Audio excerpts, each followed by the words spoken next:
পৃথিবীতে এমন কেউ নাই যে আপনি অপরাধ করবেন আর আপনাকে ডেকে বলা হবে যে এসো আমি তোমাকে ক্ষমা করে দেই। এরকম কেউ কি বলবে?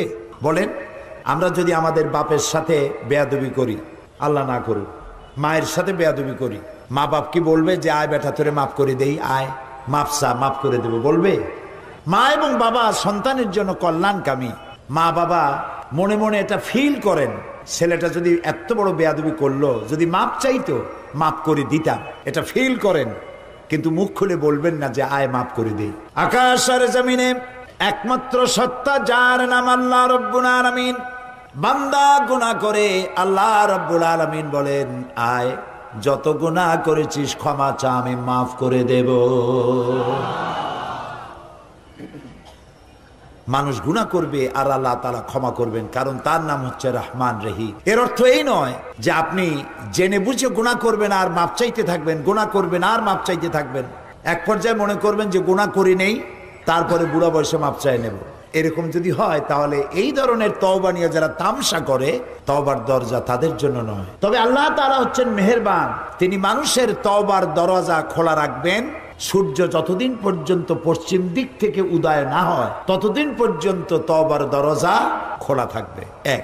দুই নম্বরে, তওবার দরজা বন্ধ হবে একজন মানুষের জন্য তখন যখন সে মার্জে মৌতে মুবতালা হবে এবং মৃত্যুর কারণে তার গলা দিয়ে গড়গড় করে আওয়াজ আসতে থাকবে, সেই পর্যন্ত তওবা দরজা খোলা থাকবে। কিন্তু যখন মরণের যন্ত্রণা শুরু হয়ে গেল, গড়গড় করে আওয়াজ বেরোতে থাকলো, তারপরেও যদি তওবা না করে তাহলে আর তওবা থাকলো না। এই পর্যন্তই আল্লাহ তার তওবার রাস্তা খোলা রাখেন। আচ্ছা বলেন তো, জাহান্নামের সংখ্যা কত? জাহান্নামের সংখ্যা 7 আর জান্নাতের সংখ্যা 8। সূরা ফাতিহার মধ্যে আল্লাহ 7টি আয়াত নাজিল করেছেন। আল্লাহ রাব্বুল আলামিন সূরা ফাতিহা নাজিল করেছেন, আয়াত কয়টা বলেন? আর জাহান্নামের সংখ্যা কয়টা? সূরা ফাতিহার 7টি আয়াতের শিক্ষা যদি কোনো মানুষ গ্রহণ করে, আমল করে, আল্লাহ রাব্বুল আলামিন তার জন্য জাহান্নামের 7টি দরজা বন্ধ করে দিবে।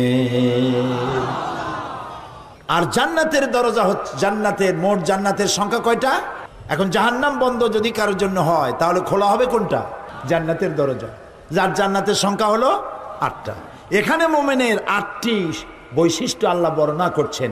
এই 8টি বৈশিষ্ট্য যদি কেউ গ্রহণ করতে পারে, আল্লাহর 8টি জান্নাতের দরজাই তার জন্য খোলা হয়ে যাবে।